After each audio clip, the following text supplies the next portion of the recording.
বেনারসে আজকে আমার দ্বিতীয় দিন।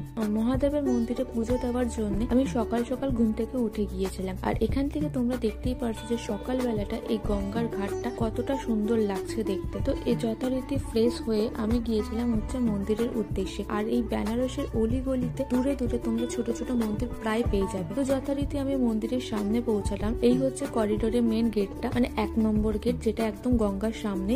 আর এখান থেকে আমি গিয়েছিলাম হচ্ছে মন্দিরের দিকে।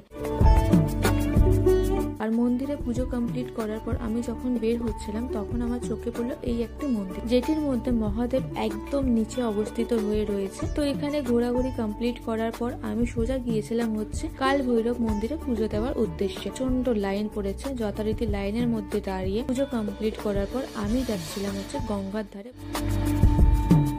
এখানকার দেওয়ালে এত সুন্দর মহাদেব আর পার্বতীর প্রতিচ্ছবিগুলো আমার চোখে পড়লো। সত্যি খুব সুন্দর লাগছিল এইগুলো দেখতে। বেনারসের গলির তো একটা আলাদাই সৌন্দর্য আছে, সেটা করা যাবে না।